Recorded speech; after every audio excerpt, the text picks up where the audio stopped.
So who had a better 2024 than Shadow the Hedgehog? It's officially been 1 year since the Fearless Year of Shadow campaign kicked off, and the marketing goals were pretty simple, and that was to simply revive Shadow the Hedgehog and focus all projects around him. And it all culminated with the grand finale of Sonic Movie 3, which features Shadow on the big screen, resulting with the highest rated video game film of all time. Oh yeah, and by the way, in addition to that, we also got a 3D Sonic game that was the highest rated since Sonic Adventure 2 with Sonic and Shadow Generations. For today's discussion, let's hone in on that game for a second. The biggest thing, at least for me, when it came to Sonic and Shadow Generations was that we were going to get some new updated lore to the whole Project Shadow origin story. To be clear, I think this is the greatest story that Sonic has ever told, so it only makes sense that they would expand upon this, especially in a year focused around Shadow the Hedgehog as a character. His backstory and his upbringing is central to his appeal in a lot of ways. Shadow the Hedgehog is not only the coolest character, but his story is very powerful. It's about trauma. It's about dealing with grief. It's about learning how to move on. So it's natural that a lot of people are gravitated to this because it's something that's relatable and more in-depth than anything we've ever seen. So with Sonic and Shadow Generations, what has changed about his story? Well, not really that much. However, there are some details that have been added and updated, and perhaps some retcons seem to have been made, but does it really matter? Well, let's get into it. So our story dates back to when Sonic and Shadow Generations originally leaked, and some of the pre-order bonuses had leaked out. First things first, we saw a Sonic Adventure Dreamcast skin, which is a really big deal because a lot of people love that model, obviously. But also, Gerald's Robotnik journal detailing Shadow's creation is the thing that caught everyone's attention. Not only did this indicate that we were getting additional Project Shadow lore, when you zoomed in really close on the journal, you saw Angel Island as well as the Mystic Ruins, which got a lot of people thinking. Could it finally be true, the fan theory about the mural on Angel Island depicting Supersonic actually leading towards the creation of Shadow being true? As you can tell, there was just certainly a lot of hype about potentially what could be discovered in Gerald Robotnik's journal. Well, today's discussion centers around things that were found there, in addition to previous Sonic character bios and how potentially a retcon involving Maria's story may have occurred. Because fast forward a couple of months later and the game came out and we were finally able to go to the collection room and access Gerald's journal. The journal of Gerald Robotnik is a source for a lot of cool information, one of which is the formal introduction to Professor Tori, the mysterious purple-haired professor that was haunting Sonic fans for years. Now that she's finally been revealed, it seems like Sonic and Shadow Generations was officially her introduction to the Sonic universe. And also, she has a connection to Gun, with Tori in particular claiming that she would have very much liked to have a greater insight into Gerald and Maria's lives. We also got a little bit more history of the Robotnik family tree, involving Eggman's father as well as Maria's father, and the schism that Project Shadow caused between their family. So now on to Maria's retcons. So it's important to understand the context of Maria as a character. So she spent most of her life on Space Colony Ark. The reason why she was there was because she had a terminal illness that nobody knew how to treat. The only person who would attempt to do such is Professor Gerald Robotnik, the world's greatest scientist. The reason why he agreed to work on Project Shadow, which ultimately led to the creation of Shadow the Hedgehog, was in order to find a cure for her. At the same time, though, the government who was funding the project was really looking for the creation of weapons of mass destruction. While all this was happening and all the research was going on, you had incidents such as the Gizoid causing a rampage on the Ark, Gerald creating blood pacts with a bunch of aliens in order to create Shadow the Hedgehog, and then you had the creation of things like the Biolizard, which also caused another accident on the Ark as well. It's safe to say that research probably wasn't going the way the government had initially planned. So you're the government, you hear all this crazy stuff going on up there in the Ark. By the way, you're funding it. At this point, it's time to go up there and shut this whole thing down. The government raids the Ark, they end up killing Maria, and her dream of seeing the Earth is never fulfilled. An early character bio of Maria Robotnik says this: of frail appearance but full of life. Maria is the granddaughter of Professor Gerald and Dr. Robotnik's cousin. She's always been the apple of Professor Gerald's eye. She was born and raised on the Space Colony Ark along with Shadow, who she considers a brother to her. She's very eager to visit Earth due to her always being limited to observing it with great interest from the loneliness of the colony. To improve her health, the professor started the research for the ultimate life form, but the tragic events that changed the space colony's destiny cost him her life. Her death triggered Gerald's insanity and his thirst for revenge. So for a lot of people, it feels like Maria is a character who never actually went to Earth, and personally, that was something I was always of the belief of. Take a look at this dialogue from Sonic Adventure 2.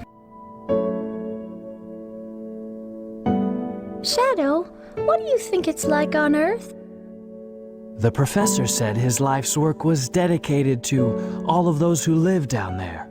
He once told that the reason for his existence was making people happy through the power of science. Shadow. Maria, I just don't know anything anymore. I often wonder why I was created, what my purpose is for being here.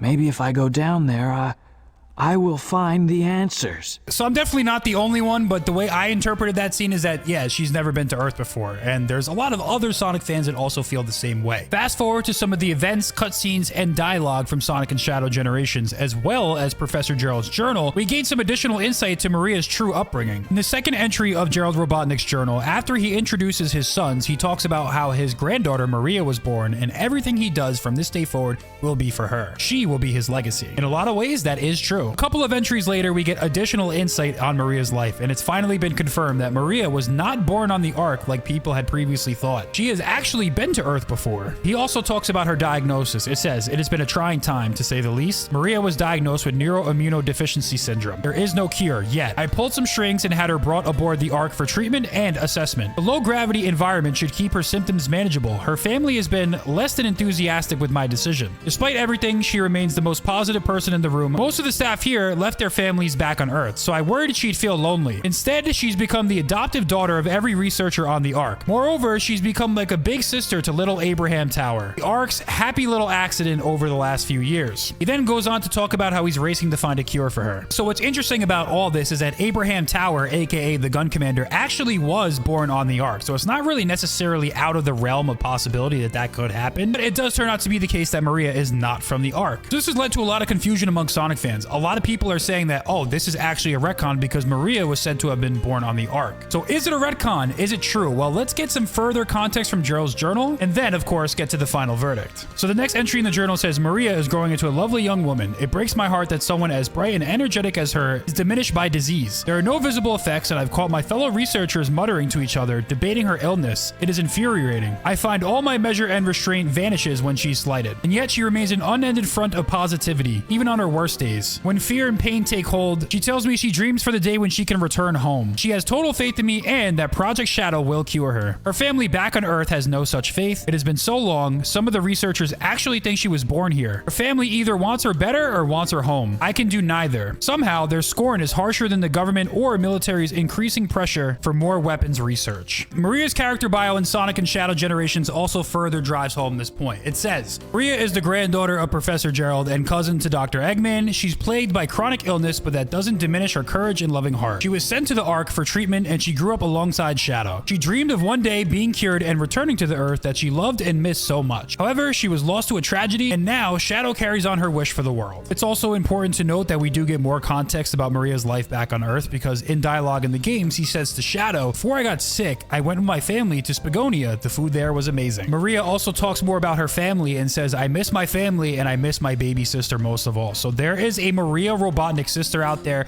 and I don't think that they introduced that to us for no reason. The implication that potentially there's a future Sonic plot out there that features a long-lost cousin of Dr. Robotnik, a relative to Maria, and how this could potentially all tie in together with Shadow the Hedgehog would be extremely interesting, and I would love to see them further explore this in the future. Back to the task at hand. Are Sonic fans correct? Is Maria's new backstory from Sonic and Shadow Generations a retcon? I think there are definitely some legitimate ways to explain this. One of which being the dialogue in the journal that says that Maria has been in the Ark so long, a lot of people think that she was born there. I feel like this kind of addresses some of the inconsistent dialogue from SA2 that makes it seem like she never visited the Earth, and that's probably why they slipped that in there. Here's another reason. I've done some digging in old Sonic game manuals, and here's Shadow 05. All it says about Maria is that she is the professor's granddaughter, and 50 years ago, his top secret government project was to create the ultimate life form, and as a result, Maria was caught in the crossfire of the conspiracy. They don't necessarily state that she was born on the Ark. I also looked at the manual for Sonic Adventure 2, and all it says is that Maria Robotnik is a mysterious girl that exists in the memory of Shadow. Maria is the granddaughter of Professor Gerald and a cousin of Dr. Eggman. It does not say necessarily anything about her previously living on Earth or being born on the Ark, despite the dialogue in the game, which we'll get to in a second. The Sonic Adventure 2 battle GameCube manual also has nothing to say about where Maria was born either. So the two previous dialogues that we pointed to before, the cutscene in SA2 as well as that other translated manual that I found, I think the most plausible explanation for all this is that it can be chalked up to bad localization. The scene where Maria is asking Shadow what the Earth is like on the Ark, allegedly in the original Japanese script, something more akin to her asking Shadow what his opinion of the Earth is. So you could argue that the localization on the English script wasn't as good. So yes, it's definitely true that while growing up, I always thought Maria never visited Earth. I'm kind of fine with this explanation. I think it works. But on some level, the original thought that Maria was born on the Ark and she never got to see the Earth makes her story that much more tragic in a way, because Shadow's role is to protect the planet that Maria loves so much. And while he got to experience Earth and all of the great things about it, Maria never never got to do the same. He has to watch over a world that Maria never got to see. So what do you think about all this? What was your original opinion on Maria's story? Do you like the new story? Do you think it's a retcon? Do you like the new changes? Let me know what Sonic lore topics you'd like me to cover next.